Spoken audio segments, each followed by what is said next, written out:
Sa isa pang malaking balita sa Mindanao, inako ng grupong Islamic State ang pambobomba sa Mindanao State University sa Marawi City, kung saan 4 ang nasawi at 12 ang sugatan. Batay sa ulat ng Reuters, sinabi ng Islamic State na sa isang messaging app na miyembro nila ang nag-detonate ng bomba. Balita natin ni Jonathan Andal.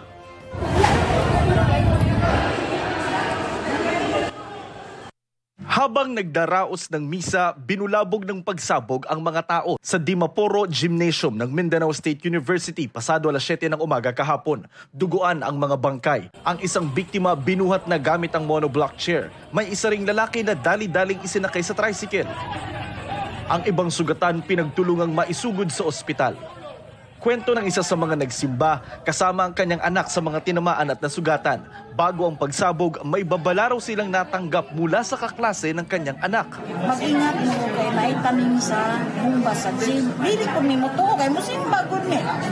Wala ni kay balo nga may bumba sa likod, gibutang na sa bangko. Ayon sa Philippine National Police, 4 ang patay habang hindi bababa sa 50 ang nasugatan. Sa mga namatay, isang babae ang hindi pa matukoy ang pagkakakilanlan. Hinala ng Defense Department, may sangkot na banyagang terorista sa pambobombang ito.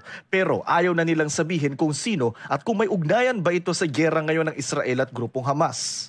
We're not at liberty to disclose, but there is an indicia, strong indications of a foreign element.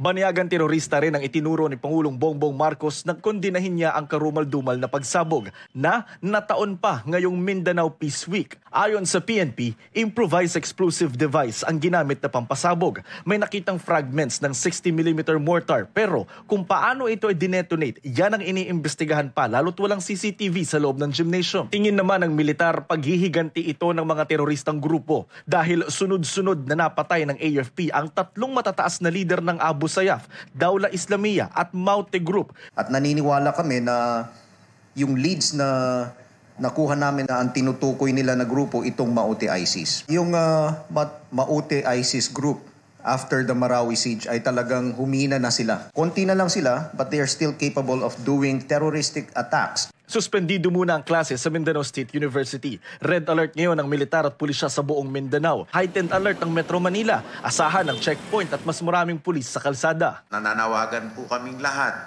na para po sa kaligtasan ng lahat, sumunod lang po sa mga utos ng law enforcement officers. Jonathan Andal, nagbabalita para sa GMA Integrated News. Mga kapuso, para sa mga maiinit na balita, mag-subscribe sa GMA Integrated News sa YouTube.